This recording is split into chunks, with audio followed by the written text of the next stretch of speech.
Hello, welcome to a cross-cultural management video presentation. It's a discussion based on whether globalization is causing cultural convergence or divergence. In my opinion, globalization is causing cultural divergence. So what is culture? There is no fixed definition of culture. There are over 160 written interpretations and research, but it can be said that culture is the experience and the training of mind and body that the individual develops once they grow up in a society or the people around them. So what is cultural divergence? It briefly means that the local culture of a place is getting lost while the world is becoming a one place. So does globalization mean that we will all become one culture? Is it possible? Anytime we walk into any Starbucks around the world, we can find the same coffee that we have in any country. Does this mean that there is no local preference of coffees around the world? Or does it mean that people around the world want these kind of coffees everywhere? It's not as simple as that, but you get an idea. In a research conducted by Obiola in 2002, it said that people don't change cultures easily. It's a gradual process. It's a long-term process. But in the last decade or two, it has been so much fast that it is almost proof that we as humans are giving in for cultural divergence. We want more adaptations and we are giving into this process. The idea of Western individualism in technology, growth, clothing, music has always been appealing. Anytime any country sees growth, they tend to copy others. We tend to adapt. We want to be as good as them. So this ideology of Western idealism is spreading fast across the world. Let's look at Tanzania, where English is a much important language in school, but all the political and government jurisdictions use the local language, Kiswahili. But English is demanded in education. The clothing of Africa is completely changed, modernized and Americanized. The music is changed, the African pop culture is non-existent, and all of it is now hip-hop or just American music. So somewhere in this fast-paced world of globalization, we are starting to see that we are losing our own national cultures. What do you think about this, Jiahao? Saurabh has mentioned a lot about cultural divergence, but I have a different opinion. I think it is cultural convergence. So before discussing about that, we need to think about why there are various national cultures in the world. Basically, people who live in the same or similar environment for a long time will inevitably form the similar living habits. They form their national language, art, and philosophy. So this is how their national culture forms. In the past, people in different regions do not communicate much, and they have little possibility to integrate different regional culture due to factors like inconvenience, transportation, and the regional barriers. However, as the information exchanges and the cooperation between countries in the world have increased gradually, especially in the context of world economic integration, the world has become a unified whole, which is a so-called global village.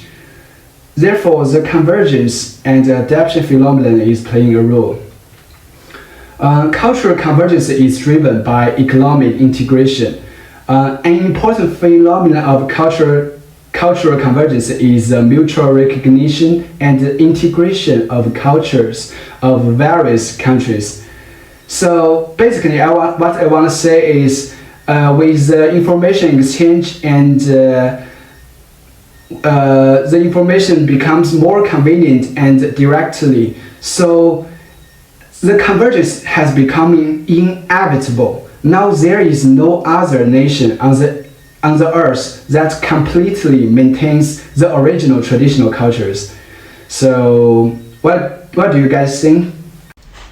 Thank you, Jiahao, but I have another idea. In my opinion, I think the relationship between culture and language is closely related and distinct from each other. Language is an integral part of the culture and an aspect of culture. The development of culture can not only promote the development of language, but at the same time, globalization may also lead to the loss of part of the language and culture, which creates culture are diverging. In some countries, culture globalization has brought a lot of impact on certain mother tongues, resulting in endangered languages. Some experts believe that mother tongue is not only a tool for communication among ethnic groups, but also a representative of their culture and identity. However, due to the development of globalization, the endangerment of the mother tongue has become a global phenomenon. According to global statistics, among the more than 6,000 existing languages in the world, about 2,000 languages have written text, but 96% of the language users account for only 4% of the world's population. Among them, more than 1,000 languages are critically endangered, and these languages account for 43% of the total number of languages in the world. For example, India currently has a total of 196 languages endangered and is the country with the most endangered languages. So, this proves that globalization not only promotes the communication and development between countries and nations, but also brings certain threats to the local languages and cultures of some countries. So I think this phenomenon has caused a certain degree of cultural divergence. Yeah, that's my opinion. What do you think, Runyuan? Yeah, I have a different opinion and I agree with Jiahao's opinions because I think in addition to economic globalization is in a sense a culture exported by countries, which by its very nature provides more opportunities for people to encounter different cultures to promote their own identity, providing cultural diversity. I have two examples. The first example is like Sarah's example. Every year, the global internet Starbucks shops serve the same coffee in the same package to thousands of customers everywhere. Then there is the next example is Haojie Luo as a company responsible to the hot pot industry.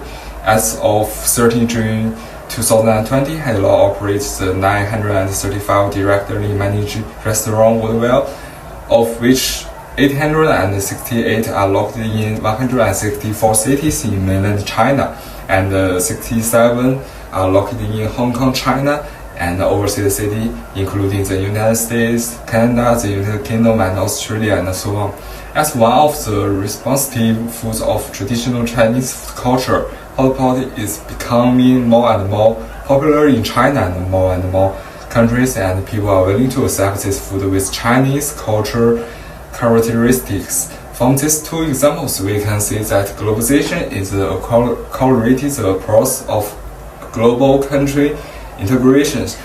And globalization means that people all over the world have to work together to make more efficient use of the powerful resources of each country, and therefore requires people from different countries to accept the culture of different countries.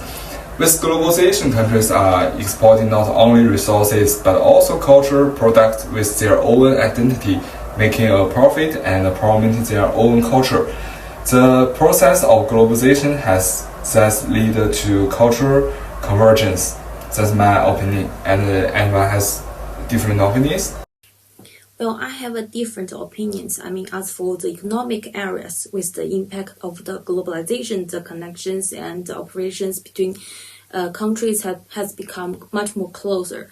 But the division of the industries become the countries has also tend to be different.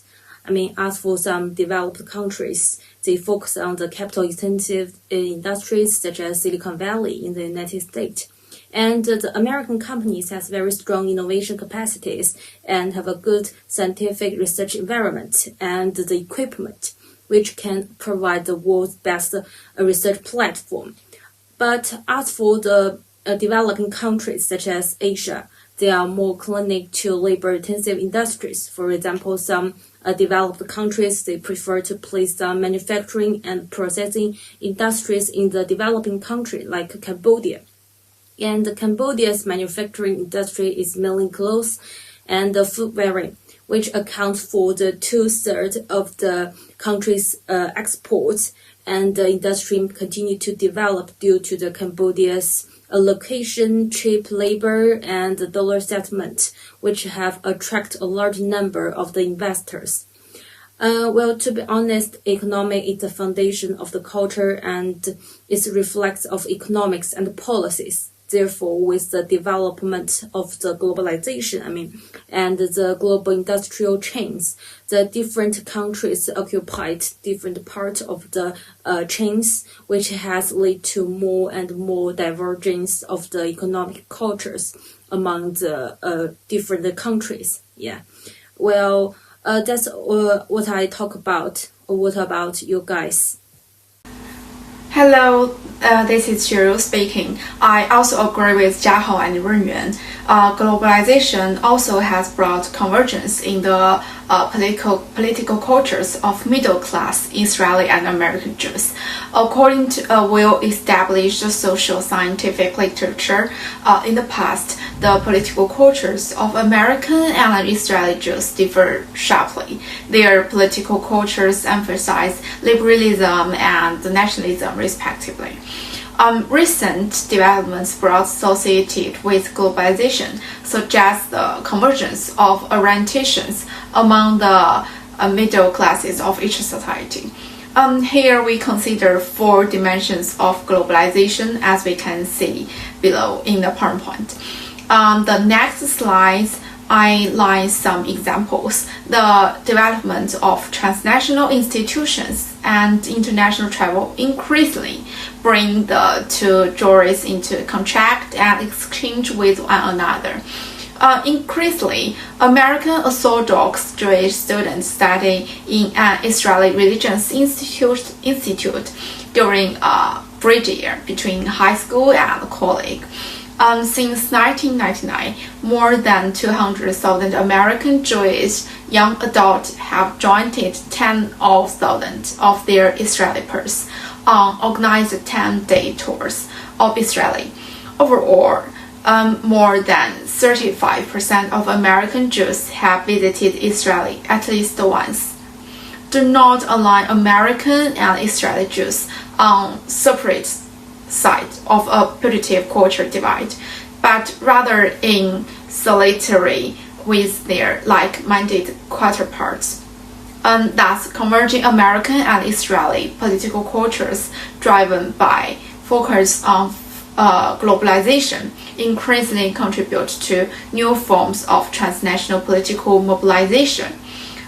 In addition to the case explored in American and Jews, such dynamics likely also obtain for India and the Chinese diasporas. So exactly does globalization make cultures converge or diverge?